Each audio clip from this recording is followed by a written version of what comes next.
Hello everyone, स्वागत है आपका एक बार फिर आपके अपने चैनल बीएचयू वाले में। तो आज हम लोग एएससी के 2022 के पेपर के ऊपर बात करेंगे। इससे पहले हम लोग 2017 और 2023 के पीवाईक्यू के ऊपर बात कर रहे हैं और जो अगला वीडियो आपको मिलेगा वो 2024 के पीवाईक्यू के ऊपर होगा। तो कल आपका एग्जाम है और बहुत सारी शुभकामनाएं आपको। लास्ट टाइम में ये जो है कि कुछ सिचुएशन की वजह से पीवाईक्यू नहीं हो पाया, तो अभी भी आपके लिए बहुत टाइम है। तो आप एक बार देख लीजिएगा, रफली बस एक बार 2x पे करके देख लीजिए, ताकि आपका जो भी संशय, जो बच्चे क्वेरी कर रहे थे कि करा दीजिए दीदी, तो हमने सोचा करा देते हैं आपको। तो ये वीडियो रिकॉर्डेड मिलेगी, ज़्यादा कुछ लिख नहीं पाएंगे, जितनी चीज़ें होंगी वो बोलेंगे। और ये जो क्वेश्चन पेपर है इसमें जो है कि फर्स्ट और सेकेंड पेपर दोनों है। ये 2022 का पेपर है। इसमें आपको पता होगा कि पहले फर्स्ट 25 क्वेश्चन होते थे और 75 क्वेश्चन सेकेंड पेपर से होते थे, इसलिए इसमें कुल 100 क्वेश्चन है। तो इसलिए हम इस पेपर को 26 नंबर से देखेंगे। ओके, चलिए 26 नंबर क्वेश्चन से देखते हैं। हाँ, थोड़ा जल्दी जल्दी देखेंगे क्वेश्चन को। पहला है, जैन धर्म में सर्वोच्च ज्ञान को क्या कहते थे? The supreme knowledge in the Jainism is called. श्रुति, केवल, यति, अवधि क्या कहते थे? तो आपको हम हमेशा बोलते हैं, स्ट्रिक से याद भी कर सकते हैं, हम बोलते हैं कि आपको एग्जाम टाइम में कैवल्य की प्राप्ति नहीं करना है। आप एकदम इसी पे मत लग जाइएगा और अभी भी बोल रहे हैं कि हमको एकदम कैवल्य ज्ञान की प्राप्ति करके ही रहना है, पूर्ण ज्ञान को। तो इतनी आसानी नहीं होती है पूर्ण ज्ञान को प्राप्त करना, बहुत सारी कठिन तपस्या करना होता है। तो उसको कहते हैं कैवल्य। ठीक है, जो सुप्रीम नॉलेज होती है उसको पाने की जो टर्म्स है उसको क्या कहते हैं? जैन धर्म में कैवल्य बोलते हैं। ठीक है, चलिए अगले क्वेश्चन की तरफ बढ़ते हैं।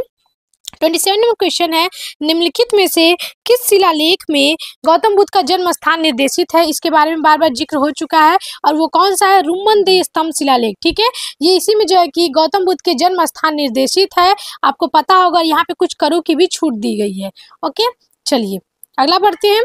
28 नंबर क्वेश्चन बहुत इजी क्वेश्चन है। ठीक है, परेशान नहीं होइएगा, ऐसे ही पेपर आपके लिए भी आएंगे। ओके, निम्नलिखित में से किस शिलालेख में चंद्रगुप्त मौर्य का नाम पहली बार उल्लेखित हुआ है? आपको हमने बताया था कि ये इसमें क्वेश्चन कुछ इस तरह भी पूछता है कि किस शिलालेख में पहली बार चंद्रगुप्त मौर्य और अशोक दोनों का नाम एक साथ आया, ऐसा भी हो जाएगा। दूसरा क्वेश्चन आएगा कि किस शिलालेख में सुदर्शन झील का जिक्र है, या फिर कौन कौन से सम्मिलित है, ये सब चीजें भी आती हैं। तो इसका जो सही आंसर है वो सी है, रुद्रदामन प्रथम का जूनागढ़ अभिलेख में हम लोग देखेंगे सबसे पहली बार जो है कि चंद्रगुप्त मौर्य का उल्लेख हुआ है। ठीक है, सुदर्शन झील के वर्णन से ही संबंधित है। चार राजा है, आपको पता होगा। पहला है चंद्रगुप्त मौर्य जो उसको बनवाया है, फिर अशोक है, फिर रुद्रदामन है, उसके बाद स्कंदगुप्त, गुप्ता पीरियड का लास्ट। और उनके गवर्नरों का भी नाम लिखा हुआ है, सौराष्ट्र में जो उनके गवर्नर थे। ओके, 29 नंबर क्वेश्चन, ऋग्वेद में किस मंडल में पहली बार शूद्र का उल्लेख हुआ है? प्रथम मंडल, पांचवा मंडल, सातवां मंडल, 10वां मंडल। तो वो जो मंडल है आपका 10वां मंडल, जिसे पुरुष सूक्त भी कहते हैं, इसी में पुरुष सूक्त है, इसी में वर्णन है। Okay, 30 number question, Chinese Pilgrim जो था ह्वेनसांग, किसके समय में, किस पल्लो रूलर के समय कांची आया था? तो ये होगा आपका नरसिंह वर्मन फर्स्ट के समय जो है कि ह्वेनसांग, जिसकी रचना सीयू की है, ठीक है, सीयू की, उसके समय में आया था। और ये हर्षवर्धन के समय में भी आया था, याद रखिएगा। और कांची में जो शासक था वो था नरसिंह वर्मन प्रथम, उसके समय भी वो कांची की यात्रा की थी। बहुत ज्यादा रिपीटेड क्वेश्चन है, याद रखिएगा, ध्यान में रखिएगा। ओके, अगला क्वेश्चन 31 नंबर क्वेश्चन है, which one of the following Gupta king is described as Lichchhavi dauhitra? ठीक है, निम्नलिखित में से किस गुप्ता रूलर को लिच्छवी दौहित्र के रूप में वर्णित किया गया है? मोस्ट रिपीटेड क्वेश्चन है और इजी क्वेश्चन है कि उसकी जो माता थी वो लिच्छवी की राजकुमारी थी, इसलिए इस शासक को लिच्छवी दौहित्र भी कहा जाता है। सिंपल सा क्वेश्चन है और वो आपको पता होगा, जो वीणा बहुत अच्छा बजाता था, बहुत सारे टाइप के इसने सिक्के चलाए थे, और इसी की है प्रयाग प्रशस्ति, और वो है समुद्रगुप्त, जिसे स्मिथ ने भारत का नेपोलियन कहा है। ओके, चलिए थोड़ी सी स्पीड आपकी ज्यादा होगी, ठीक है, चलिए मेरी ज्यादा होगी। ओके, निम्नलिखित में से किस धर्म में महापुरुषों को शलाका पुरुष कहा जाता है? किस जो है कि धर्म में महापुरुषों क्या कहा जाता है? शलाका पुरुष कहा जाता है। तो वो होगा जैन धर्म। जैन धर्म में महापुरुषों को शलाका पुरुष कहा जाता है। ओके, चलिए अगला question, Which one of the following temple was not constructed during the Gupta period? निम्नलिखित में से किस मंदिर का निर्माण गुप्त काल में नहीं हुआ था? किस? तो भूमरा का शिव मंदिर गुप्त काल का है। देवगढ़ का दशावतार मंदिर जो झांसी में है वो भी जो है कि गुप्त काल का, बहुत फेमस है, इसको एक बार देख लीजिएगा, इससे बहुत ज्यादा क्वेश्चन बनते हैं। भीतर गांव का विष्णु मंदिर, ये भी फेमस है, ये भी गुप्त काल का है। लेकिन जो ये कोणार्क का सूर्य मंदिर है ये गुप्त काल का नहीं है, याद रखिएगा। और इसका सभी लोग इसका कमेंट में आंसर दीजिए, कौन इसको बनवाया है? सभी लोग कमेंट में आंसर दीजिएगा। जो कोणार्क का सूर्य मंदिर है, मोस्ट रिपीटेड रिलेटेड क्वेश्चन बहुत ज्यादा पूछा हुआ है हर एग्जाम में, और किसने इसको बनवाया है इसका भी आंसर दीजिएगा। ओके, 33 हो गया। 34 का देखते हैं, किस जैन आचार्य के साथ चंद्रगुप्त मौर्य दक्षिण भारत आया था? ये क्वेश्चन है, बहुत इजी क्वेश्चन, आप लोग कर लेंगे, ठीक है। और यही आपको पता होगा कि जब चंद्रगुप्त मौर्य डायनेस्टी में देखेंगे, चंद्रगुप्त मौर्य के समय अकाल पड़ जाता है, जिसका जिक्र हम देखेंगे महागौरा और जो है कि सॉरी अशागौरा और महास्थान अभिलेख में वर्णन भी है। तो फिर वो राजपाट त्याग करके चला जाता है, भद्रबाहु के नेतृत्व में साउथ में चला जाता है, और वहीं पे देखेंगे अपने प्राण त्याग देता है संलेखना विधि द्वारा, ठीक है। संलेखना विधि द्वारा अपने प्राण त्याग देता है। यही भद्रबाहु है जो दिगंबर के नेतृत्व करते हैं और श्वेतांबर का स्थूलभद्र नेतृत्व करते हैं। इन्हीं के समय में, चंद्रगुप्त मौर्य के समय ही जैन धर्म 2 भागों में टूट गया था। ओके, चलिए अगला क्वेश्चन 35 नंबर क्वेश्चन है आपका, which site is not related to neolithic period, ठीक है। नवपाषाण जो स्टोज से संबंधित क्वेश्चन है, प्री हिस्टोरिक पीरियड है ये आपका। तो कौन सा नवपाषाणिक कालीन जो है कि साइट नहीं है? मेहरगढ़ है जो कि स्थायी जीवन का प्रमाण देता है, और यहीं पे कृषि का प्राचीनतम प्रमाण हमें मिलता है। ओके, कुंजुन भी है, कोल्डिवा भी है, चौपानी मांडो नहीं है, ये आपका मिजोलिथिक साइट्स है, मध्य पाषाण कालीन साइट है। चलिए अगला 36 नंबर क्वेश्चन आपका, अधिकांश अभिलेख एक ही भाषा प्राकृत में उत्कीर्ण है, यह प्राकृत भाषा किस नाम से जानी जाती है? तो किस नाम से? अर्धमागधी।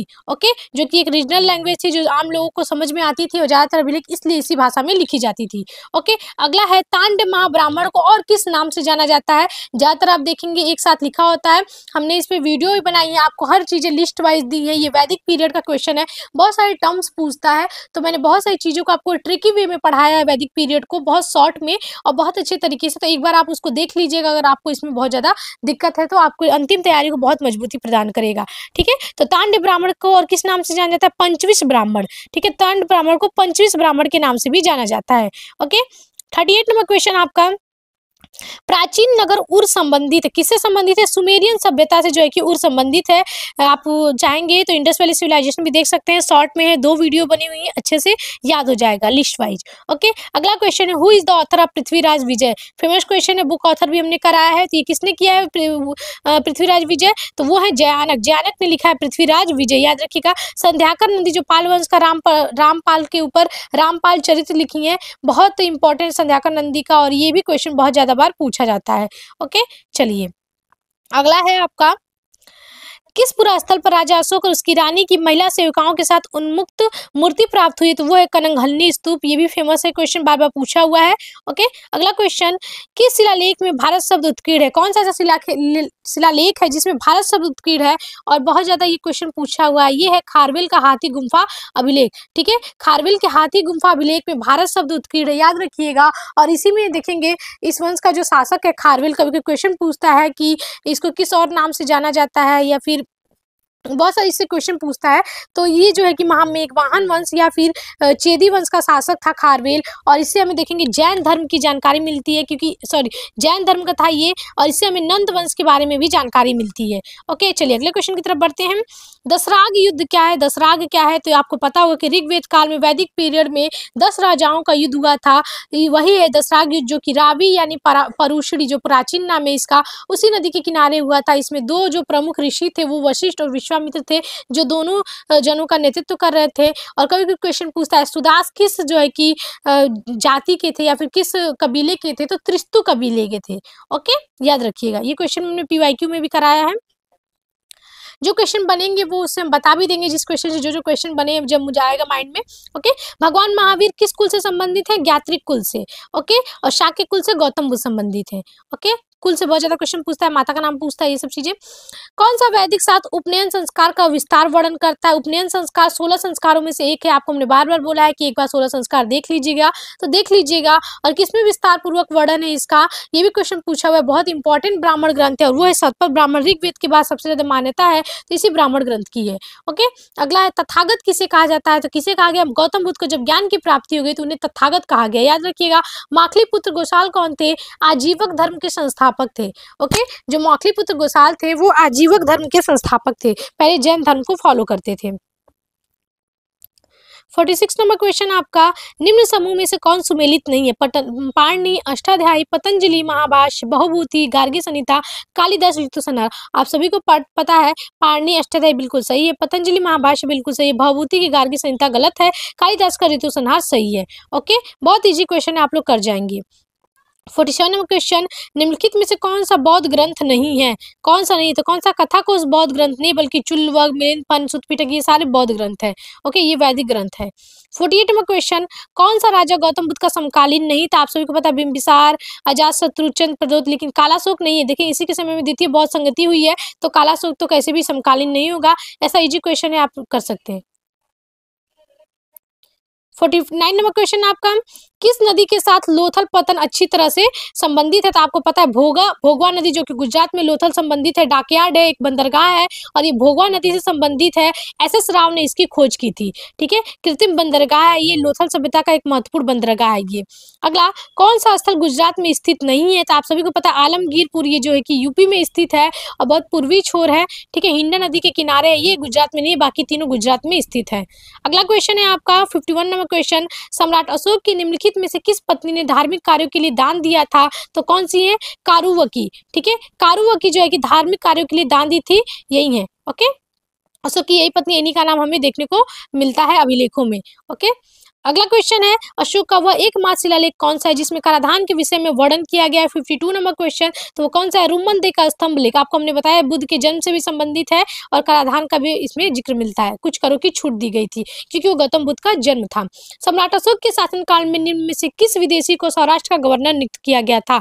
ठीक है, तो वो कौन था? ये भी क्वेश्चन बार बार पूछा जाता है, तो वो कौन है? तुसास्प। सौराष्ट्र का गवर्नर आपको बता देंगे, ये सुदर्शन झील से संबंधित है, सुदर्शन झील से। ये अशोक के समय जो रुद्रदामन के झूठनगढ़ अभिलेख में भी इसका जिक्र है, तो अशोक के समय जो सौराष्ट्र का गवर्नर था तुसाप, इसका ही जिक्र है उसमें। ओके, चलिए अगला 54 नंबर क्वेश्चन आपका, भारत सरकार के प्रत्येक राष्ट्रीय चिन्ह पर सत्यमेव जयते लिखा हुआ है। ये शब्द कहाँ से लिया गया है? जो सत्यमेव जयते हम लोग का जो शब्द है राष्ट्रीय चिन्ह पे जो लिखा हुआ है सत्यमेव जयते, सत्य की जय होती है, विजय होती है, ये किससे लिया गया है? तो मुंडक उपनिषद से लिया गया। याद रखिए जो उपनिषद है उसमें से मुंडक उपनिषद से सत्यमेव जयते लिखे गए, मांडुक्य नहीं होगा, मुंडक होगा। ओके, 55 नंबर क्वेश्चन, कौन सी हर्यक वंश के बिंबिसार की रानी नहीं थी? ठीक है, हर्यक वंश की बिंबिसार की रानी नहीं थी, तो आपको पता है चेलना थी, प्रभावती नहीं थी, क्षेमा थी, महाकोशला थी। प्रभावती जो है कि गुप्ता काल की राजकुमारी थी और ये वाकाटक वंश में इनका शादी हुआ था। ठीक है, चलिए 56 में देखेंगे, निम्नलिखित में से किस राजा का नाम अपने पिता के हत्यारे के रूप में उल्लेखित है? आपको पता है कि इस वंश को पितृहंता वंश भी कहते हैं, वो है अजातशत्रु। ठीक है, इसको कुड़िक भी कहा जाता है और ये अपने पिता को जो है कि मारकर शासन को अपनाता है, इसलिए इसको पितृहंता कहते हैं। ठीक है, 57 नंबर क्वेश्चन आपका, कौन सा जोड़ा सही रूप में सम्मिलित नहीं है? प्रसेनजीत मगध, आपका उदयन वत्स, उसके बाद है कालाशोक अवंती, चंद्रप्रद्योत कौशल। ठीक है, तो इसका जो सही आंसर होगा वो होगा जोड़ा सही रूप से मेलित है, यहाँ पे पूछा गया है। ठीक है, तो उदयन वत्स बिल्कुल सही है, बाकी सब गलत है। ठीक है, उदयन वत्स बिल्कुल सही, बाकी सब गलत है, सब इधर उधर मिला हुआ है। आपको बताइएगा चंद्रप्रद्योत कहाँ का, इसके बारे में जिक्र भी है कि कौन सा जब इसको बीमारी रहती है तो कौन जाता है इसका उपचार करने के लिए। ठीक है, इसका भी आंसर दीजिए, बार बार हमने बताया आपको। 58 नंबर क्वेश्चन आपका, कौन सा अभिलेख भागवत पंथ से संबंधित है? ठीक है, 58 नंबर क्वेश्चन है आपका, कौन सा अभिलेख भागवत धर्म से संबंधित है? तो आपको पता है गुप्त काल में हेलियोडोरस का बेसनगर स्तंभ लेख, सॉरी गुप्त काल कह रहे हैं, हेलियोडोरस का जो बेसनगर स्तंभ लेख है जो कि एंटिक्लिस्ट का देखेंगे राजदूत होता है वो आता है और जो है कि बेसनगर स्तंभ लिखता है। भागवत धर्म से संबंधित पहला अभिलेखीय साक्ष्य ये बहुत ज्यादा पूछा जाता है भागभद्र के समय। 59 नंबर क्वेश्चन, किस तीर्थकर को ब्राह्मण परंपरा के श्री कृष्ण के समकालीन माना जाता है? ये भी क्वेश्चन बहुत ज्यादा पूछा जाता है आपका, और आपको हमने पीवाईक्यू में बताया अरिष्टी नेमी, जिसे नेमिनाथ भी कहते हैं, वो जो है कि श्री कृष्ण के समकालीन माने जाते हैं। ओके, चलिए अगला, भारतीय गणित की प्राचीनतम जड़ें पाई जाती हैं, किसमें पाई जाती हैं? तो आपको पता है शुल्ब सूत्र, इसके बारे में बताया था। जो भी यज्ञ वज्ञ होते हैं तो यज्ञ कितनी लंबाई कितनी चौड़ाई होगी उनको पूरा नाप जोख के बनाया जाता है, तो शुल्ब सूत्र जो है कि गणित की प्राचीनतम जड़ें इसमें शुल्ब सूत्र। ओके, कहीं भी माप जो आएगा तो शुल्ब सूत्र होगा। ठीक है, जो धर्म सूत्र उसमें से एक है, गृह सूत्र, शुल्ब सूत्र, ये सब इसी में से है। अगला, धर्म चक्र प्रवर्तन क्या है? बौद्ध धर्म के अलग अलग टर्म है, यानी कि जब ज्ञान की प्राप्ति होती है तो क्या कहते हैं, उपदेश को क्या कहते हैं? तो बुद्ध जब पहला उपदेश देते हैं सारनाथ में, ऋषिपत्नम सारनाथ जो भी कह ले, तो पहला जब 5 शिष्यों को अपना उपदेश देते हैं उसे धर्म चक्र प्रवर्तन कहते हैं। ओके, एजुकेशन है। चलिए अगला क्वेश्चन कि भारत में बौद्ध परंपरा का सबसे प्राचीन स्तूप क्या है? तो ये होगा आपका सारनाथ का धर्मराज का स्तूप जो है कि सबसे प्राचीन है। ओके, 63 नंबर क्वेश्चन, किस शिलालेख में अशोक का नाम है? आपको हमने इसके बारे में बताया है, ट्रिक भी बताया है कि अशोक के व्यक्तिगत नाम हमें कहाँ मिलते हैं, तो वो होगा मास्की गुर्जरा। ठीक है, इसको MGUN, अभी भी ये ट्रिक एकदम याद कर लीजिए, कल एग्जाम है। अगर व्यक्तिगत नाम या अशोक का नाम मिलेगा तो यहाँ पे लिखेंगे मास्की, गुर्जरा, उद्गोलम और नेट्टूर। इन चारों में देखेंगे अशोक के हमें व्यक्तिगत नाम देखने को मिलते हैं, यानी कि अशोक नाम देखने को मिलते हैं। ओके, 64 नंबर क्वेश्चन आपका कि half life of C14 is, ठीक है, तो इसमें आप एक बार इसको देख लीजिएगा, अभी मैं क्लियर नहीं हूँ। ठीक है, आपको हम इसको बता देंगे कि कितना है, अभी मुझे याद नहीं आ रहा है एट द पॉइंट, इसको देख लीजिएगा एक बार। ठीक है, 500 ही कुछ है, एक बार इसको देख लीजिएगा। ओके, चलिए अगले क्वेश्चन की तरफ बढ़ते हैं। अगला क्वेश्चन है आपका, which literature narrates about mainly the previous birth stories of Mahatma Buddha? Okay, निम्नलिखित में से कौन सा साहित्य प्रमुखतः महात्मा बुद्ध की पूर्व जन्म कथाओं का वर्णन करता है? 65 नंबर क्वेश्चन है, तो वो आपका होगा, ये आपका होगा जातक कथा। ठीक है, जातक कथा जो है कि महात्मा बुद्ध के पूर्व जन्म की कथाओं का वर्णन करता है और ये सुत्त पिटक का ही भाग है। ओके, चलिए अगला क्वेश्चन 66 नंबर क्वेश्चन है आपका, असर्सन रीजन का क्वेश्चन है, प्राचीन भारतीय समाज में दासों को रोमन समाज में दासों की तरह उत्पादक कार्यों में व्यापक रूप से नियोजित नहीं किया जाता था। यहाँ पे बिकॉज लगा के आप लगा सकते हैं, उत्पादन और श्रम का बोझ वैश्य और शूद्रों पर टिका हुआ था। तो इसका सही आंसर क्या होगा? ठीक है, एक बार सही से पढ़ेंगे समझ में आ जाएगा। तो इसका ये आंसर होगा, दोनों कथन सही है और व्याख्या भी सही है। ठीक है, अगला question 67 number question, Rajendra Chola प्रथम ने गंगईकोंड चोल की उपाधि धारण की। बिल्कुल सही है, आपको पता है गंगा क्षेत्र को विजय किया, पाल वंश का महिपाल शासक था उस समय, तो उसने ये उपाधि धारण की और इसको राजधानी बनाया, क्योंकि राजेंद्र चोल प्रथम ने एक राजा के रूप में श्रीलंका के अधिकांश द्वीपों पर विजय प्राप्त कर ली थी। तो ये तो सही है कि विजय प्राप्त कर ली थी अधिकांश द्वीपों पे, ठीक है, लेकिन ये सही नहीं है कि इसी वजह से उसने गंगई चोल की उपाधि धारण की थी। व्याख्या सही नहीं है, गंगई चोल की उपाधि तो उसने गंगा के क्षेत्रों पर विजय की थी तब न धारण की थी, इसका आंसर होगा बी। ओके, अगला क्वेश्चन 68 नंबर क्वेश्चन है आपका, क्वेश्चन है, बुद्ध की शिक्षाओं के अनुसार अष्टांग मार्ग द्वारा दुखों को दूर किया जाता है। अभिकथन है, कारण है क्योंकि अष्टांग मार्ग ज्ञान, व्यवहार, ध्यान, साधना से संबंधित बहुत सी गतिविधियों से मिलकर बना है। ठीक है, 68 नंबर क्वेश्चन, तो ये दोनों है कि बिल्कुल सही है अष्टांग मार्ग के बारे में, और इसका आंसर होगा ए। ठीक है, 69 नंबर क्वेश्चन है आपका, ये भी असेसन रीजन से क्वेश्चन है, आहार का प्राचीन नाम ताम्बोती या तांबे का स्थान है। आप सभी को पता है, बिल्कुल सही है ये। ठीक है, आहार संस्कृति के स्थानिक केंद्र को गिलुंद के नाम से भी जाना जाता है, ये भी बिल्कुल सही है, लेकिन व्याख्या नहीं कर रहा है ये। ठीक है, ताम्बोती क्यों कहा जाता है? क्योंकि वहाँ पे तांबे का बहुत ज्यादा हमें भंडारण देखने को मिला, इसलिए ताम्बोती कहते हैं। और ये जो रीजन दे रहा है वो सही नहीं दे रहा है, बिल्कुल फैक्ट तो सही है लेकिन रीजन सही नहीं है। ओके, 70 नंबर क्वेश्चन आपका, ये भी आपका असेसन रीजन से क्वेश्चन है, मेगास्थनीज के अनुसार नगर प्रबंधन 6 समितियों द्वारा किया जाता था, प्रत्येक समिति में 5 सदस्य होते थे। मेगास्थनीज ने भारतीय समाज को 7 वर्गों में वर्गीकृत किया। बिल्कुल सही है, ठीक है, ये बिल्कुल सही है, और इसका जो सही आंसर होगा वो होगा बी। ठीक है, दोनों सही है लेकिन इसका व्याख्या सही नहीं कर रहा है। ठीक है, चलिए अगला क्वेश्चन 71 नंबर क्वेश्चन, ये भी असेसन रीजन से आपका क्वेश्चन है, और क्वेश्चन है आपका, गुप्त काल के दौरान राज्यों को अनेक भुक्तियों में विभाजित किया गया था, जिनके सर्वोच्च अधिकारी का नाम उपरिक्त था। दूसरा है, इस काल में सरकारी अधिकारी तथा सेना की सेवा करने के लिए ग्रामीणों को विशिष्ट या फिर निःशुल्क श्रम करना पड़ता था। आप वृष्टि नामक एक कर भी सुने होंगे, तो दोनों बिल्कुल सही है लेकिन व्याख्या सही नहीं है। दोनों एक दूसरे का, भुक्ति विभाजित किया गया जिससे सर्वोच्च अधिकारी उपरिक्त था, ये तो सही है कि भुक्ति को उपरिक्त का उसका अधिकारी था, उसको अवनी भी कहा जाता है, आपको बताए होंगे। लेकिन यहाँ पे जो कहा गया है कि ग्रामीणों को वृष्टि करना पड़ता था, यानी कि बेगार करना पड़ता था, बिना शुल्क के काम करना पड़ता था, वो उसका जो है कि फैक्ट सही है लेकिन व्याख्या नहीं कर रहा है भुक्ति का। ओके, चलिए अगला 72 नंबर क्वेश्चन है आपका, असर्सन रीजन का एक क्वेश्चन है आपका, क्वेश्चन है, मौर्य राज्य में आय का प्रमुख स्रोत भू राजस्व था। राज्य की कृषि भूमि से प्राप्त आय को सीता कहते थे। ठीक है, आपको सभी को पता है कि किसी भी राज्य में जो है कि रेवेन्यू जो है कि बहुत इंपॉर्टेंट होता है, और उसको सीता कहते थे। बिल्कुल सही है, ये जो है कि असेसन रीजन दोनों सही है।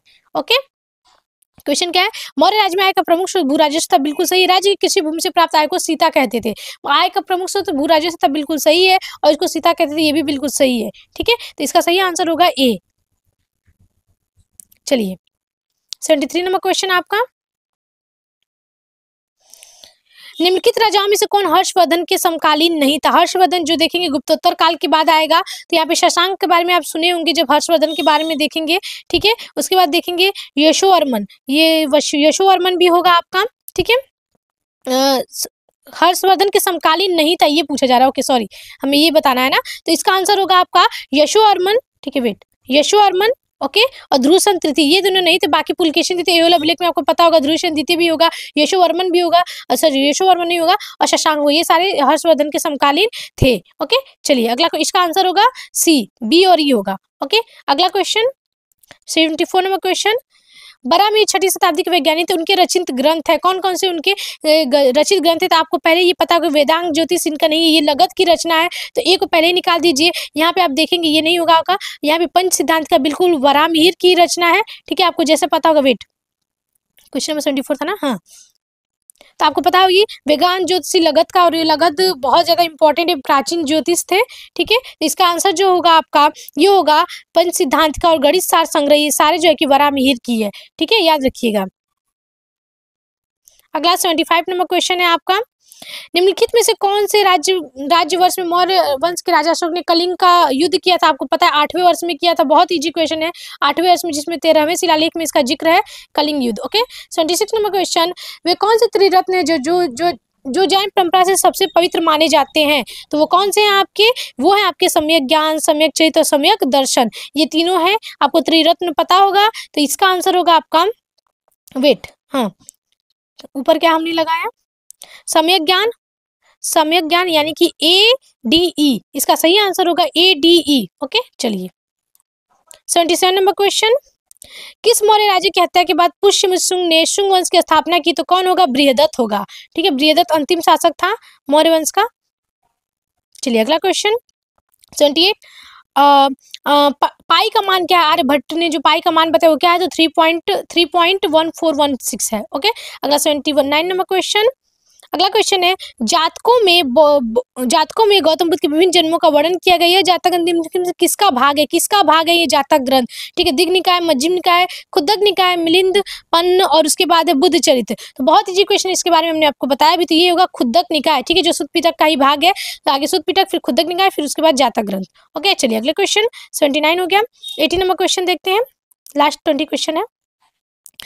तीर्थंकर पार्श्वनाथ धर्म के चतुर्याम की शिक्षा दी थी, ठीक है। उसके बाद उनका जन्म भगवान महावीर से 1000 वर्ष पूर्व हुआ था, ये जैन परंपरा के 24वें तीर्थंकर थे। आप सभी को पता है जैन धर्म के 23वें तीर्थंकर पार्श्वनाथ थे, और 24वें कौन थे? आपके महावीर स्वामी थे, ओके। 80 नंबर क्वेश्चन है, तो इसका सही आंसर होगा थर्ड, ओके, थर्ड होगा। 81 नंबर क्वेश्चन आपका, महापरिनिर्वाण सूत्र के अनुसार बुद्ध की मृत्यु कुशिनारा में हुई। बुद्ध ने कहा कि उनके अवशेषों के साथ किसी महाराज के अवशेषों की तरह व्यवहार किया जाए, ठीक है, तो ये बिल्कुल गलत है, वो तो बताया था कि स्तूप बनाया जाए ना। चलिए 82 नंबर क्वेश्चन, इसका है अंगकोरवाट मंदिर कंबोडिया कंपूचिया में स्थित है, बिल्कुल सही है। रामायण महाभारत की कहानियों को भू अंकित के माध्यम से दीवार पर उत्कीर्ण किया गया, बहुत सही है, ये साउथ ईस्ट एशिया से क्वेश्चन है, ठीक है। चलिए अगला क्वेश्चन 83 नंबर क्वेश्चन है आपका, चोल राजा राज प्रथम ने राजा नरविजय तुंगवर्मन के निवेदन पे चूड़ामणि विहार दान किया, बिल्कुल सही है, और ये शैव धर्म के अनुयायी थे, बिल्कुल सही है, क्योंकि देखेंगे ये लोग बृहदेश्वर मंदिर बनवाए हैं, एक तंजौर में, गंगई कोंड चोलपुरम में, पिता और पुत्र, okay. 84 number question, Mahavir Swami को केवलिन कहा जाता है, उनकी माता त्रिशला ने उन्हें कैवल्य प्रदान किया था, ऐसा कुछ है क्या? तो इसका जो आंसर होगा वो होगा थर्ड, उनकी माता थोड़ी ने की थी, कैवल्य प्राप्त कर प्रदान की थी। 85 नंबर क्वेश्चन देखते हैं, 85 है, विनय पिटक का संपादन द्वितीय बौद्ध महासभा में हुआ था। इस ग्रंथ में भगवान बुद्ध की शिक्षाओं तथा प्रवचनों को विस्तार पूर्वक वर्णन किया गया, दोनों गलत है, ओके, दोनों गलत, इसका आंसर होगा बी। चलिए 86 नंबर क्वेश्चन, पल्लव राजा के शासनकाल में कांचीपुरम को एक बड़े शिक्षा के केंद्र रूप में विकसित किया गया था। विष्णुगुप्त के शासनकाल में चीन यात्री ह्वेनसांग पल्लव राजधानी आया था। अभी हमने ऊपर थोड़ी देर पहले जो है कि इस क्वेश्चन को सॉल्व किया था, किसके समय में आया था? तो इसका आंसर होगा सी, ह्वेनसांग तो नरसिंहवर्मन फर्स्ट के समय आया था ना। विष्णुगुप्त का तो समुद्रगुप्त के समय आएगा, जब 12 राजाओं को पराजित किया था। बेसनगर अभिलेख में निम्न में से भागवत पंथ के किस देवता का वर्णन मिलता है, तो वो कौन है? वासुदेव। वासुदेव, केवल डी होगा, वासुदेव का जो है कि हमें जिक्र मिलता है। इससे ऊपर हमने क्वेश्चन सॉल्व किया था, ठीक है। 88 नंबर क्वेश्चन, मौर्य वंश के इतिहास को ज्ञात करने के लिए प्रसिद्ध ग्रंथ कौन सा है, ठीक है। 88 नंबर क्वेश्चन है, तो प्रसिद्ध ग्रंथ कौन सा है आपका? वो होगा हर्षचरित, रातरंगिणी और दिव्य वदान। इसमें जो है कि हमें जिक्र मिलता है, तो इसका आंसर होगा ABE। ओके, चलिए अगला क्वेश्चन 89 नंबर। निम्नलिखित सूची में से कौन सा बौद्ध इतिहास लेखन का स्रोत नहीं है, कौन सा नहीं है, ये पूछ रहा है, ठीक है। तो इसका जो सही आंसर होगा वो होगा आपका, ये होगा, ये नहीं, केवल ई नहीं है, ठीक है। उत्तराध्यान सूत्र नहीं, बाकी सारे हैं, ललित विस्तार, दिव्यवदान, जातक दीपवन सब हैं। इसके बारे में आपने सुना होगा। जो एडविन अर्नोल्ड की बुक है लाइट ऑफ एशिया, वो ललित विस्तार से ही संबंधित है। ओके, अगला क्वेश्चन है आपका, वेट, अगला क्वेश्चन आपका 90 नंबर क्वेश्चन, किस सूची में जैन इतिहास लेखन का स्रोत नहीं है? कौन सा ऐसा जैन इतिहास का लेखन का स्रोत नहीं है? बहुत इजी क्वेश्चन है आपका, तो ये जो उसका आंसर होगा सही, वो होगा आपका डी, कल्पसूत्र, सॉरी हर्षचरित नहीं है, बाकी कल्पसूत्र है, पद्मचरित है, आदि पुराण है, हरिवंश पुराण, तो ये हर्षचरित नहीं है, ठीक है। जैन धर्म के बारे में इसमें जानकारी नहीं मिलती है। ओके, चलिए अगला 91 नंबर क्वेश्चन आपका, ये तो बहुत इजी क्वेश्चन है। ओके, तो 91 का राजपूत संस्कृत सबसे है, बिल्कुल सही। आपको हमने इतने अच्छे से प्री मिडिवल पढ़ाया तो उसमें बताया ही आपको। अगला है पृथ्वीराज रासो में कृषि वशिष्ठ द्वारा आबू पर्वत पर संपन्न किए गए यज्ञ की कहानी की 4 जो है कि राजवंश निकलते हैं उनकी यज्ञ वेदी से, और यही है प्रतिहार, चालुक्य, परमार और प्रतिहार। आपको PPCC बताए थे, आपको ये भी सही है। धर्मपाल परवार वंश का था, गलत है, और ये होगा पाल वंश का, इसका आंसर होगा A। ओके, चलिए 92 नंबर क्वेश्चन आपका, ग्रीक राजाओं में चंद्रगुप्त मौर्य को सेंटकोटस के नाम से जाना जाता है। मेगस्थनीज ने इंडिका नामक पुस्तक लिखी। विष्णुगुप्त या चाणक्य चंद्रगुप्त मौर्य का जनक था, ठीक है, पिता था। मुद्रा विशाख द्वारा लिखी गई थी। मेगस्थनीज सेल्यूकस का राजदूत था। बहुत इजी क्वेश्चन है, एकदम हलवा क्वेश्चन है, इसका सही आंसर होगा B, ठीक है। A, B और D और E होगा, ये जनक नहीं था, उसका गुरु था। ओके, 93 नंबर क्वेश्चन, चंद्रगुप्त द्वितीय के शासनकाल से संबंधित कथनों पर विचार करिए, और बहुत इजी क्वेश्चन है, और इसमें हम लोग जो देखेंगे इसका आंसर होगा थर्ड, यानी कि B और D जो है कि बिल्कुल सही है, ठीक है, बाकी सब गलत है। पौत्र नहीं था, आपको बताया था प्रभावती गुप्ता का आपको वाकाटक से हुआ था। चलिए जल्दी क्वेश्चन देख लेते हैं। 94 नंबर क्वेश्चन, निष्क, बर्तन, मश्क और कांकड़ी, इसको जो है कि किस धातु के कौन से बने होते हैं, इससे मिलान। तो निष्क आपको पता होगा स्वर्ण होगा, बर्तन आपका यहाँ पे सॉरी चांदी होगा, वेट, ओके, यहाँ पे हम लोग देख रहे थे निष्क आपका होगा स्वर्ण, बर्तन आपका चांदी होगा, मश्क आपका मश्क भी आपका जो है कि तांबा होगा, और काकड़ी भी तांबा होगा। ओके, तो इसका जो सही आंसर होगा 94 का आपका होगा B, ठीक है, 94 का B होगा। 3241 32, ये सॉरी मास्क होगा तांबा, यहाँ पे दोनों सही है, तांबा और काकड़ी, ठीक है। चलिए अगला बढ़ते हैं। 95 नंबर क्वेश्चन आपका, गुर्जर, प्रतिहार, पाल, गढ़वाल, आपको पता होगा किसको मिलाना है, तो गढ़वाल आपको पता है बहुत इजी तरीके से, कौन गढ़वाल वंश का था, कौन प्रतिहार वंश का था। गुर्जर, प्रतिहार, नागभट्ट आपको पता है, पाल गोपाल जो संस्थापक था, चंदेल, नन्नू का, गढ़वाल यशो विग्रह, ठीक है, इजी क्वेश्चन है इसका आंसर।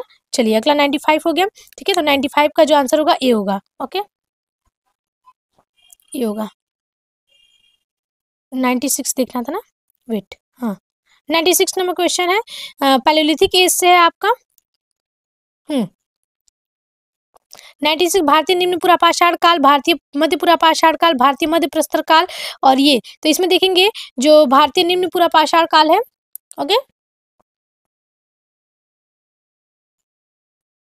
भारतीय निम्न पुरापाषाण काल में हम लोग देखेंगे इसमें होगा आपका फ्लैग उपकरण, ठीक है। उसके बाद भारतीय निम्न पुरापाषाण काल पेबल होगा, उसके बाद भारतीय मध्य प्रस्तर आदिम कुल्हाड़ियां होगा, और भारतीय नवपाषाण काल में लघु पाषाण। ओके, वेट, माइक्रोलिथ है ना यहाँ पे, हिंदी में सॉरी इंग्लिश थोड़ा सा है, यहाँ पे इंडियन मेसोलिथिक होगा, मेसोलिथिक आती है, आप यहाँ पे कर लेंगे, तो यहाँ पे जो 4 होगा, C का 4, देखिए इसमें 2 ऑप्शन सही है, ठीक है, तो इसका जो सही आंसर होगा B, ठीक है, इसका सही इंडियन लोअर पैलिथिक में पेबल, हैंडेक्स और क्लीवर्स था, ठीक है। उसके बाद देखेंगे यहाँ पे, सॉरी इसका आंसर फर्स्ट होगा, ठीक है, इसका आंसर फर्स्ट होगा, ठीक है। A का हो जाएगा फ्लैग टूल्स, फिर इसका हो जाएगा पेबल्स, इसका हो जाएगा माइक्रोलिथ, और इसका हो जाएगा स्लेट्स, ठीक है। पॉलिश्ड वेयर हमें देखने को मिल गए थे, तो इसका आंसर होगा फर्स्ट, ठीक है। चलिए 97 नंबर क्वेश्चन, तो 97 नंबर क्वेश्चन का देखेंगे, ऐसे इजी है तो इसका आंसर होगा ए। यहाँ पे इंडियन लोअर पैलेथी एज 25 है, ऐसे आप तो ऐसे ही देख के लेंगे, आपको पता है कि लोअर फिर मिडल फिर अपर आता है, तो यहाँ भी होगा, फिर बी का 3rd होगा, फिर सी का 4 होगा और नियोलिथिक का 7000 BC। ओके, 98 नंबर क्वेश्चन का देखते हैं। हाथी गुम्फा अभिलेख आपको पता है, बताए थे खारवेल होगा, ठीक है। जूनागढ़ अभिलेख रुद्रदामन का है, सबाजगढ़ी अशोक का है और यहाँ पे बांसखेड़ा हर्षवर्धन का है, ठीक है। तो ये क्वेश्चन नंबर कितना था, वेट 98 नंबर क्वेश्चन, ठीक है। तो 98 का ऐसे करेंगे तो सी हो जाएगा। 99 नंबर क्वेश्चन, 99 नंबर क्वेश्चन आपका है, इसका क्वेश्चन देखेंगे तो इसमें जो सही आंसर होगा, बिलसर दिया है। बिलसर अभिलेख आपको पता है समुद्रगुप्त का था। उसके बाद देखेंगे प्रयाग स्तंभ लेख है ना, प्रयाग प्रशस्ति आप देखेंगे तो समुद्रगुप्त का होगा, ठीक है। इरेज नहीं हो रहा है, 1 मिनट, हाँ। प्रयाग प्रशस्ति आपको पता है समुद्रगुप्त का, बहुत इजी है। भीतरी स्तंभ लेख आपका स्कंद गुप्त, मंदसौर, कुमार गुप्त और बिलसर गोविंद गुप्त। ओके, तो इसका जो सही आंसर होगा 1342, ठीक है। 1342 होगा इसका आंसर, सही नहीं दिया है 12, ठीक है। इसको देख लीजिए, इसमें सही आंसर नहीं दिया हुआ है, ठीक है। हमने मैचिंग करके आपको बता दिया, कोई कोई क्वेश्चन ड्रॉप भी किए गए हैं। इसका जो सही आंसर है देखेंगे, मोहनजोदड़ो 1922 में हुआ था, हड़प्पा सबसे पहले 1921 में, कालीबंगा 1950 में और आमरी 1929 में, ठीक है। तो इसका होगा 3rd आंसर, ठीक है। 2134, सॉरी 2, मोहनजोदड़ो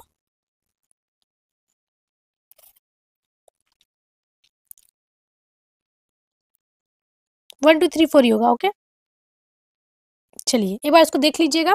तो आज हमने ये क्वेश्चन सॉल्व कर लिया, आशा करते हैं आपको वीडियो काफ़ी अच्छी लगी होगी। और अगला जो PYQ होगा 2024 पे होगा, और ऐसे बीच वाले के साथ बने रहिए। बहुत बहुत धन्यवाद आप सभी का चैनल से जुड़ने के लिए। अगर आपको वीडियो अच्छी लगी तो चैनल को सब्सक्राइब कर लीजिएगा, और ऐसे और भी वीडियो के लिए बीच वाले के साथ बने रहिए। धन्यवाद।